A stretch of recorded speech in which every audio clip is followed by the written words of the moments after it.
अब हम कर्म को थोड़ा आसान भाषा में समझने की कोशिश करते हैं। कर्म का अर्थ है कार्य। इस दुनिया में, इस ब्रह्मांड में जो कुछ भी काम हो रहा है वो सब एक कर्म है। असल में देखा जाए तो कर्म क्रिया और प्रतिक्रिया के साधारण से सिद्धांत को फॉलो करता है। हम जो भी कार्य करते हैं वो एक कर्म है, और फिर क्रिया और प्रतिक्रिया के सिद्धांत के अनुसार हर कर्म का एक परिणाम भी होता है। जैसे कांच के गिलास को फेंकना एक कर्म है और उसका टूट जाना उसका परिणाम। अत्यधिक बारिश होना एक कर्म है और बाढ़ आना उसका परिणाम।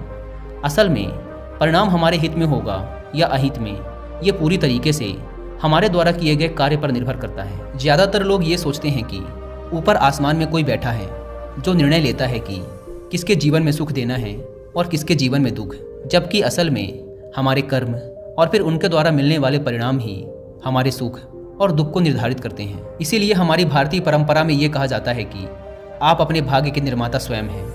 असल में कर्म का परिणाम ही भाग्य है, और हमें कैसे कर्म करने हैं ये पूरी तरीके से हमारे हाथ में होता है।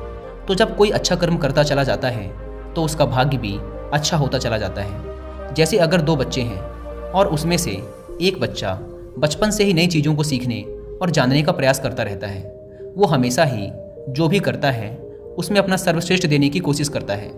और जो दूसरा बच्चा है वो ना तो किसी नई चीज़ के बारे में सीखने और जानने का प्रयास करता है और ना ही किसी काम को पूरे मन से करता है।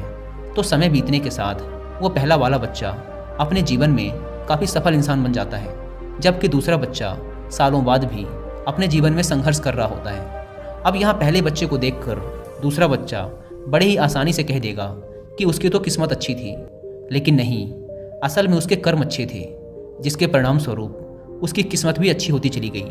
तो अगर हम चाहें तो अपने कर्मों को बदलकर अपना भाग्य बदल सकते हैं। सीधी सी बात है, जैसे ही आप अपने कर्म बदलोगे आपका भाग्य बदलना शुरू हो जाएगा। और ये दोनों ही परिस्थिति में सही है, अच्छे के लिए भी और बुरे के लिए।